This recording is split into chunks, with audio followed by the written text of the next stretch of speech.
అమ్ముకోవడం అంటే ఇప్పుడు మీ భాషలో ఓటు వేయడానికి డబ్బులు తీసుకుంటే మతాన్ని అమ్ముకున్నట్టే. ఎందుకంటే వాళ్ళకి అధికారం ఇచ్చేశారు కదా, వాళ్ళు ఏమైనా చేసేయచ్చు. ఈ 5 ఏళ్లలో ప్రభుత్వాలకు ఏమైనా చేయొచ్చు. మీ ఇల్లును తప్ప, నీది అన్నది తప్ప వేరేది ఏది మీకు అడిగే హక్కు లేదు. మీ చర్చిల్లో కానీ, మీ మసీదుల్లో కానీ, మీ దేవస్థానాల్లో కానీ ప్రభుత్వం దూరుతూ ఉంది అంటే దాంట్లో మీరు ఇచ్చిన లీనెన్సే. ఆ లీనెన్స్ అనేది కూడా నేను చెప్తా చూడండి మేడం, ప్రతి రాజకీయ నాయకుడు ప్రజలకు మంచి చెడు రెండు చేస్తాడు. జగన్మోహన్ రెడ్డి అనే అతను మంచి చేశాడు, చెడు చేశాడు. అట్లా ప్రతి నాయకుడు చేసింటాడు. కాంగ్రెస్ చేసింటుంది, నరేంద్ర మోడీ చేసింటాడు, అందరూ చేసింటాడు. జగన్మోహన్ రెడ్డి చేసిన మంచి చెడు ఎవరికీ తెలియదు పెద్దగా. అదేంటంటే అంటే కరోనా వచ్చినప్పుడు ప్రతి గుడికి, ప్రతి బడికి, ప్రతి మసీదులకు అంటే ఈ చర్చిలకు అన్నిటికీ డబ్బులు ఇచ్చినాడు. మళ్ళీ చెప్పండి సార్. జగన్మోహన్ రెడ్డి ప్రతి గుడికి, ప్రతి నాకు తినేదానికి లేదు, మా గుడి జరిగేదానికి లేదు అని అర్జీ పెట్టుకున్న ప్రతి గుడికి, ప్రతి మసీదుకు, ప్రతి చర్చికు డబ్బులు ఇచ్చినాడు. ఆయన అందరికీ ఇచ్చినాడు. అడిగిన వారికే, అడగని వాళ్ళకి కాదు. ఎందుకంటే మాకు గుడి ఉంది, సొంతంగా నాకు గుడి ఉంది. మాకు అడిగాడు. అడిగితే మేము ఉన్నవాళ్ళం, మాకు అవసరం లేదని మేము తొబ్బేసాం. మేము దీనస్థితిలో లేము, ప్రభుత్వం ఇచ్చే డబ్బుతో మేము అడక్కదినంత స్థాయిలో లేము, మాకు కావాల్సినంత డబ్బు ఉంది, మాకు అవసరం లేదు అని మా గాడికి వాలంటీర్లు వచ్చినా కూడా వాళ్ళు 2-3 తూర్లు తిరిగినారు. మాకు అవసరం లేదమ్మా అని బయటికి పంపించేసాం. కానీ ఇస్తామన్నప్పుడు అందరూ తీసేసుకున్నారు. తీసుకున్నప్పుడు జగన్మోహన్ రెడ్డి ఏం చేశాడో ఎవరికైనా తెలుసా? ఎవరికీ తెలియదు. ఆయన అందరూ తిడతారు. ఆయన మసీదులకు అందరికీ డబ్బులు ఇచ్చిన తర్వాత, చర్చిలకు మసీదులకు ఇచ్చిన తర్వాత మీ మసీదులో ఎంతమంది సభ్యులు ఉన్నారో డీటెయిల్స్ ఇమ్మని అడిగినాడు. మీ చర్చిలో ఎంతమంది సభ్యులు ఉన్నారో డీటెయిల్స్ ఇమ్మని అడిగినాడు.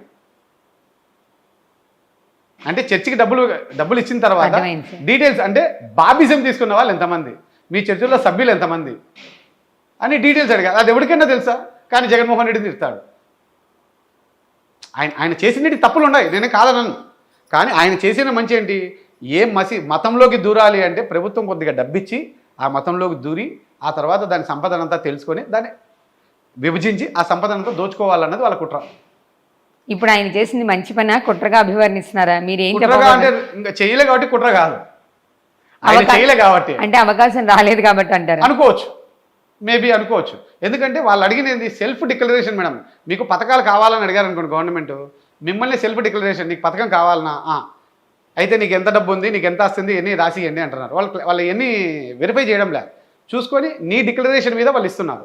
నువ్వు ఏదైతే అడుగుతున్నావో, నాకు 80,000 సంవత్సరానికి ఆదాయం ఉందని చెప్తేనే మీకు పథకాలు ఇచ్చినారు. వాళ్ళు నిజంగా చూసిస్తే ఈ దేశంలో ఇన్ని పథకాలు ఎవరికి రావు.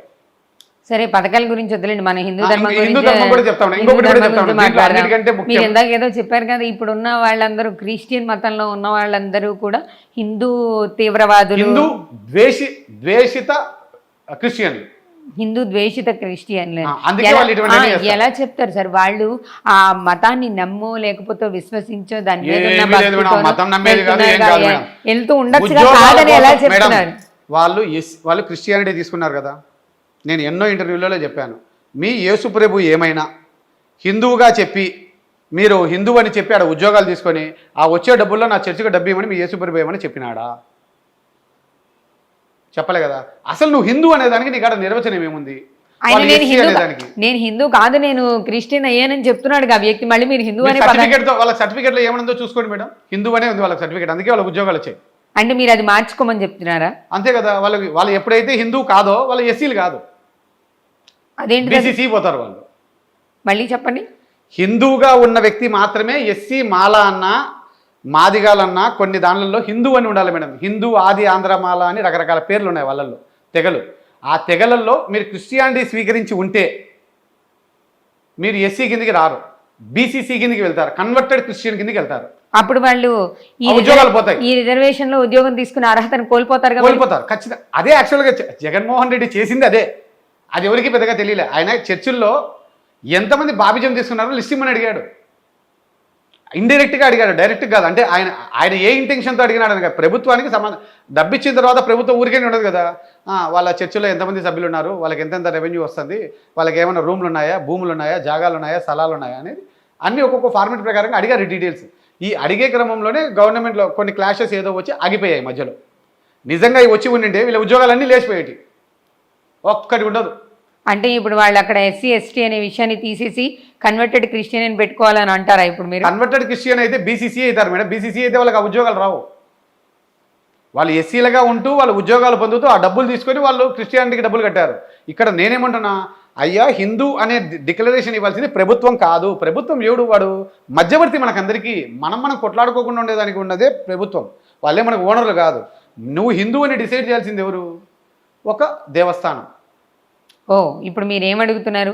ఒక దేవాలయం వాళ్ళు నిన్ను హిందువుగా ఒక డిక్లరేషన్ ఇవ్వాలి. అవును. అతను ఇప్పుడు ముస్లిం అని అతను చర్చ్ మసీద్ వాడిస్తున్నాడు, క్రిస్టియన్ అని చర్చ్ వాడిస్తున్నాడు. నువ్వు హిందూ అని ఎవరు ఇవ్వాలి? అంటే నేను చెప్పేసి అయిపోయాను, నేను నాయుడు అని చెప్తాను, నేను శెట్టి అంటాను, నేను రేపు పొద్దున్న పోయి ఉద్యోగం కోసం నేను మాదిగోని అని చెప్పుకుంటాను ఉద్యోగానికి. అంటే ఏంటి క్రైటీరియా? ఎవరు ఇవ్వాలి డిక్లరేషన్? గవర్నమెంట్కి ఎట్లా తెలుస్తుంది నేను ఏంటి అనేది? ఒక్క దేవస్థానం వాడు డిక్లేర్ చేయాలి. ఏ ఊరికైనా వెళ్ళండి మేడం, ఆ దేవస్థానంలో ఉన్న పూజారికి వీళ్ళ అమ్మ ఎవరు, వీళ్ళ నాయన ఎవరు, వీడి కులం ఏంది, వీడి మతం ఏంది, వీడి గోత్రం ఏంది అని చెప్పగలుగుతారు. ఏ విలేజ్కి వెళ్ళినా కూడా వాళ్ళు డిసైడ్ చేయాలి. డిసైడ్ చేయాలి అంటే ఏంటి?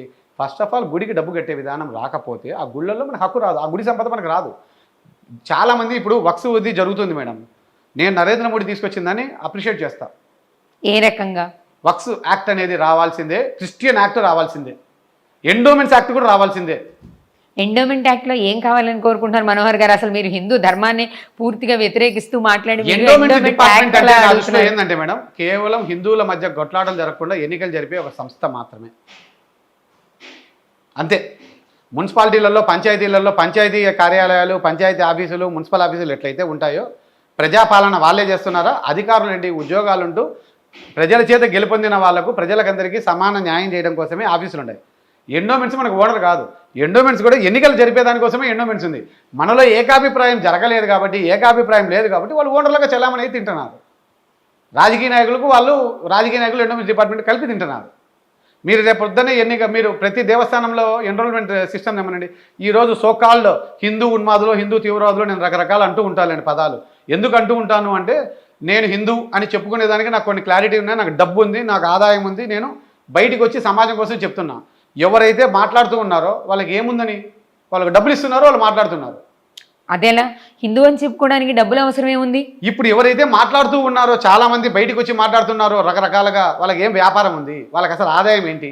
మాట్లాడడానికి వ్యాపారానికి డబ్బు కావాలి కదా, డబ్బు లేకుండా అన్ని చేయగలరా? ఈ రోజు నేను బయటకు వచ్చి మాట్లాడుతున్నాను, ఆయన నమ్మిన ధర్మం మీద ఆయనకున్న నమ్మకంతో, విశ్వాసంతో మాట్లాడుతుండొచ్చు కదా. ఏ యూట్యూబ్ ఛానల్ కానీ, ఏ సంస్థలు కానీ జరగాలంటే డబ్బు కావాలి. ఎవరు ఊరికే పనిచేయరు, ప్రతి ఒక్కరు డబ్బు కావాలి. ఆ డబ్బు వాళ్ళకి ఎక్కడి నుంచి వచ్చింది? ఎవరు ఫండింగ్ ఇస్తే వాళ్ళకి ఆ డబ్బు వచ్చింది. ఆ రోజు ఎవరైతే బాంబులు పెట్టుకొని, బెల్ట్ బాంబులను ఇంకోటనో తీవ్రవాదులు వచ్చి బాంబులు వేసి చంపిపోయినారో, రేపటి రోజు వీళ్ళు కూడా ఇదే. వాళ్ళకు వీళ్ళకు తేడా లేదు. వాళ్ళకి డబ్బు ఇచ్చి చేయించినారు, వీళ్ళకు డబ్బులు ఇచ్చి మాటలు అనిపిస్తున్నారు, ద్వేషాన్ని పుట్టిస్తున్నారు. అంటే మీరేమంటున్నారు? హిందూ ధర్మాన్ని సపోర్ట్ చేస్తూ మాట్లాడే ప్రతి వ్యక్తి కూడా భవిష్యత్తు కాలంలో తీవ్రవాది అంటారు. ఖచ్చితంగా అవుతారు. వాళ్ళు తీవ్రవాదుల కిందకే లెక్క అవుతారు. ఎందుకంటే మీకు ఏ దేవుళ్ళలో సభ్యత్వం ఉంది? వాడంటే పలాని చోట, ఇప్పుడు తీవ్రవాది అనేవాడు ముస్లింలలో అందరూ కాదు మేడం, ఎక్కడి నుంచో వచ్చిన వాడు తీవ్రవాదం చేస్తున్నాడు. కానీ ఇక్కడ ఈ దేశంలో ఉన్న ప్రతి ముస్లిము తీవ్రవాది కాదు, ఈ దేశంలో ఉన్న ప్రతి క్రిస్టియన్ తీవ్రవాది కాదు. ఈ దేశంలో ఉన్న హిందువులే తీవ్రవాదులుగా తయారైపోతున్నారు ఇప్పుడు. ఎందుకంటే వీళ్ళ యొక్క గోల్ వీళ్ళకి తెలియదు. డబ్బులు ఇచ్చేస్తే, నీకు డబ్బు ఇచ్చేస్తా, నువ్వు ఏదైనా వాగుతాడు అనే వాళ్ళు కొల్లలకు అయిపోయారు. టీవీల ముందుకు వచ్చి మాట్లాడచ్చు, మనము ఫేమ్ అయిపోతాము. అసలు ఏంటి వాళ్ళు? ఒక గుడి కట్టాలి, ఒక గుడిలో సభ్యుడివి కాదు, పూజారివి కాదు, నువ్వు ఏమీ కాదు, నీ కాంట్రిబ్యూషన్ లేదు, హిందూ ధర్మం గురించి నువ్వు మాట్లాడతానంట. హిందూ ధర్మం గురించి మాట్లాడుతున్న వాళ్ళందరూ తీవ్రవాదులను మీరు చెప్తున్నారు ఇప్పుడు టీవీల ముందు కూర్చొని. ఖచ్చితంగా మేడం, వాళ్ళకి ఏ అర్హతతో మాట్లాడుతున్నావు? నీకు ఏముందని? నువ్వు ఏ దేవులంలో నువ్వు సభ్యుడివి? అసలు నువ్వు ఏ దేవులంలో సభ్యుడు నిన్ను నిరూపించుకో.